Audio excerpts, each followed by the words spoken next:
Alrighty, so it is halftime between the Houston Dynamo versus Sporting KC in one of the Western Conference semifinal match. In fact, that's the first game of the doubleheader to finish off this conference semifinal matchup.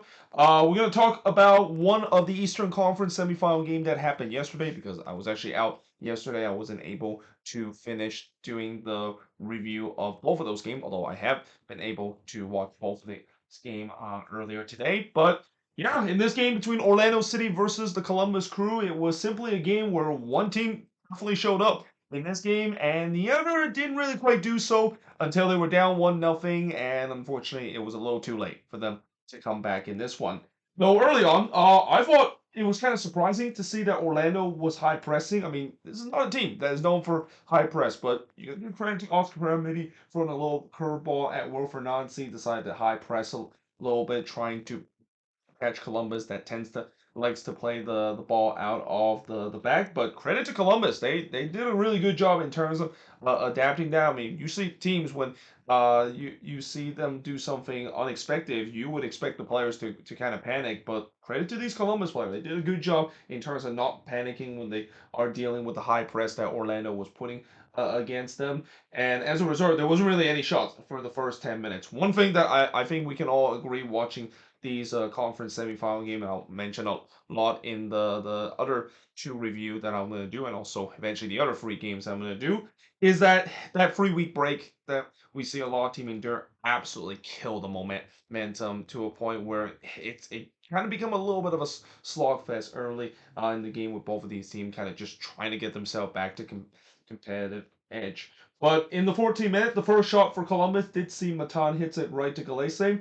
Or Angulo was in on goal here, but Steven Morea with a last-ditch challenge to break that play up. That won't be the first time we would see a heroic last-ditch tackle that is made by a defender in this game, and that also came off a transitional play, which I wrote. Despite Columbus had a lot of possession earlier, they gotta watch the Orlando transition because it feels like Orlando was trying to play that transitional game, and this is kind of one area that Columbus had struggled this season where if they gave the ball away in a bad position, or the fact that they gave the ball away even in their own half, they don't have enough numbers to come back if teams are decided to hit on a deadly transitional play. Knowing Wilfred Nancy ball is all about in terms of keeping possession and putting man high up the pitch.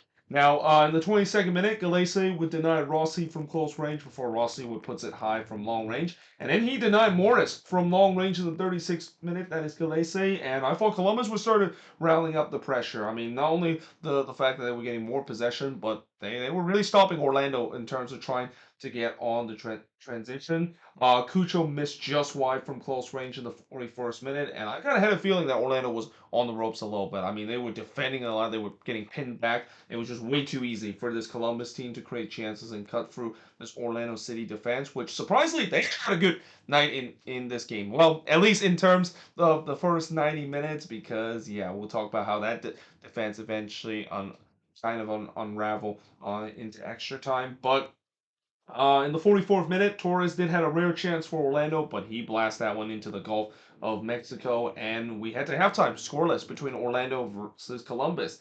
Now in the second half, Forhausen would hit one wide on the volley, but besides that, there was really not much action in the second half. Again, it feels like both of these teams at times were a little bit sluggish, especially coming out of the break, and really both of these teams were looking poor early in the final third. Well, I thought Columbus once again started to take over this game, but the question is, can they penetrate this Orlando defense? This Orlando defense definitely played much better in the second half. It was very organized, which is kind of expected. We've seen that this team is a very organized team, and Osprey are doing a great job in terms of really make this defense a lockdown defense throughout the season.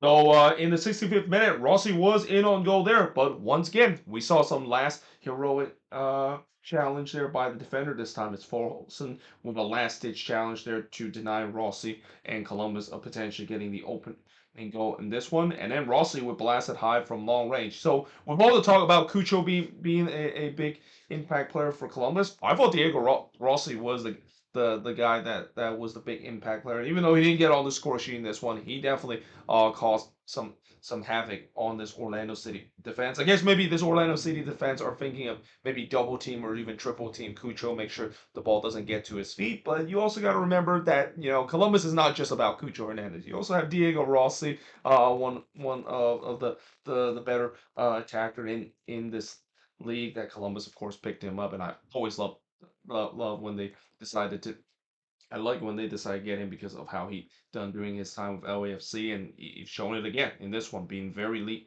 lethal on the attacking end. And up to that point, that was the 16th shot for the Columbus Crew, as the shots were now 16-6 for the Columbus Crew. And then in the 78th minute, things get even worse for Orlando City because Schlegel would get his second yellow card of the game. So for the second consecutive conference semifinal, we see a red card being handed out for Orlando City. Last time when they were in the conference semifinal against New England, I think they were down to 10 men. I think they eventually went down to 9 men because they had two red cards in this one. And really, you could say either this is a second yellow or a denial of goal score opportunity because Rossi was clean on goal in this one. I mean, as well as the defense has been for Orlando City, they had a problem in terms of dealing with the nuance that Diego Rossi provide for this Columbus attack. And yeah, Schlegel, he had no choice. He had to bring down Rossi there, or else that could be 1-0 in favor of Columbus. So yeah, Orlando was down to 10 men, and then in the 81st minute, Cucho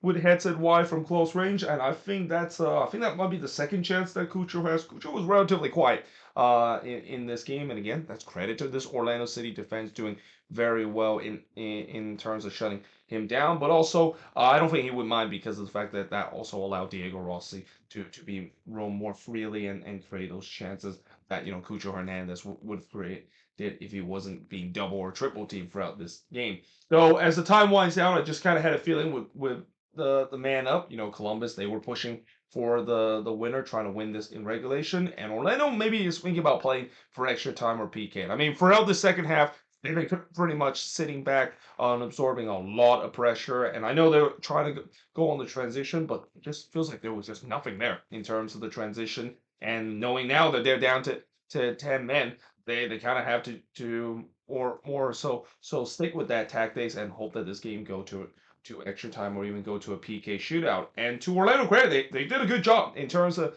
defending. Again, in the second half they were really strong in terms of the defensive display, and they really didn't allow Columbus to generate any chances between the 81st all the way to the rest of regulation. In fact, in the 6 minute stoppage time, it was Orlando the one that almost won it, as Ojeda was through on goal here, and he pulls it wide from close range. Yeah, that is one that as we will foreshadow in terms of this game and kind of a little spoiler. That's one that Ojeda is going to be thinking about all off season long because that should have been 1-0 in favor of Orlando City. That was the cardiac cats moment that we seen Orlando City has provided, and also just Columbus following the old Caleb Porter narrative of somehow, despite playing well in this game, still find a way to give up a late goal to potentially end their season. But Ojeda didn't take his chances, and we head to extra time with this game scoreless between both of these teams. It did not take long for us to finally get the opening goal in extra time. In fact, 3 minutes into extra time, it's Superman Christian Ramirez scoring here to make it 1-0 in favor of the Columbus Crew. And as much as I praise Orlando has been very good in terms of the defensive display, yeah, this was not so much. I mean, this was just a terrible turnover that they committed, and then also not to mention some optional defending as that ball was coming into the box. There was no Orlando's City player react to that. There was a lot of ball watching there, and Ramirez just peeled into the back post and puts it into the back of the net. So yeah, that gives Columbus a 1-0 lead, and you're thinking, well, now Columbus have that 1-0 lead. They surely can ride their way to an easy victory, right? But you also remember this is the Columbus Crew, and nothing comes easy with this team, and that surprisingly they started to sit back. Which again, if you're a Crew fan, you are really shocked about this, and I was shocked too. I don't know why exactly Wilfred Nancy decided to sit back, knowing this is a team that has had problems in terms of holding on to league, and little do we know that was exactly what Orlando needed because they started to become more aggressive. I mean, they had to, knowing the fact that they're down 1-0 in this one. And in the 97th minute, Schulte absolutely robbed Smith as he was clean on goal there. You gotta give a lot of credit to Patrick Schulte. I mean, for 90 plus minute, he pretty much had nothing to do, and he immediately had to come up with a big save here to deny Smith from close range. And then Carlos Wood heads it high from the corner in the 101st minute. The momentum was all with Orlando, and you just kind of had a feeling that a familiar narrative is starting to reel its ugly head for Columbus, a team that, again, for whatever reason, even though I know it's gotten a little better under Wilfred Nancy, there is still that old habit of them just giving up late goals and just kind of collapsing inexplicably late in the game, and you just kind of had a sense that it was going to happen once again in this one. But we do head to halftime of extra time with Columbus leading 1-0, and in the second half of extra time, Shote once again comes up big. He first denied Enrique after just a poor giveaway for Columbus this time, and then he denied Enrique again, this time in the back post, and Jaime Rowe Shote simply keeping this Columbus team in the league and bailing out this Columbus back line that pretty much was non-existent ever since they took a 1-0 lead in this one. I mean, it feels like this back line of Columbus is trying their best to blow this game, and Patrick Schulte is kind of the only one that doesn't get the memo and doesn't want that narrative to reel its ugly head of just kind of standing on his head to keep this Columbus team leading 1-0. And that turns out to be big because in the 107th minute, despite Orlando was pushing everybody forward to try to get the equalizer, and that includes Pedro Galese too.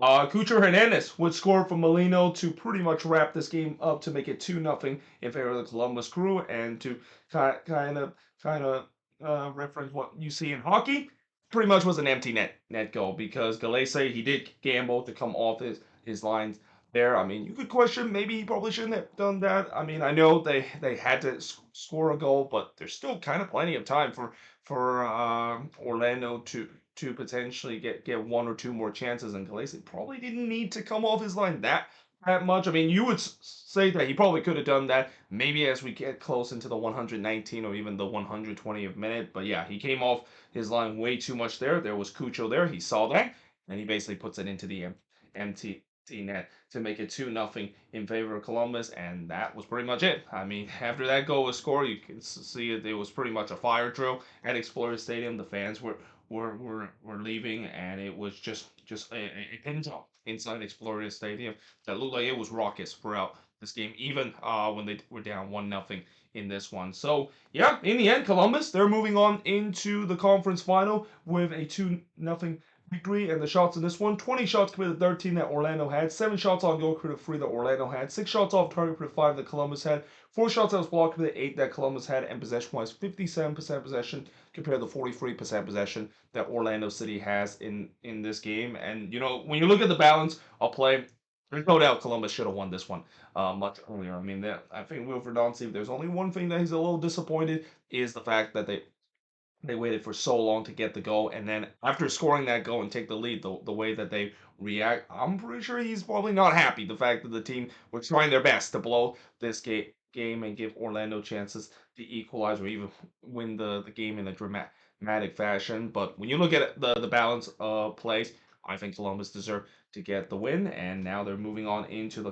conference final. Whereas for Orlando City, they still have not been able to get past the second round. And really, I think you could say that they got this one wrong. And Oscar Pereira, I understand that what he was trying to do in terms of maybe surprise Columbus of high pressing and maybe play on the transition and catch Columbus, maybe playing sending too many players forward and playing a high line, but it just didn't work because of the way that they weren't able to get out of their low block. I mean, they were just kind of sitting in that low block and was defending for so much. And yeah, that's just something that is not gonna work if you're going to be a team that is trying to hit on the transition and trying to catch teams on the transition that is playing a high line.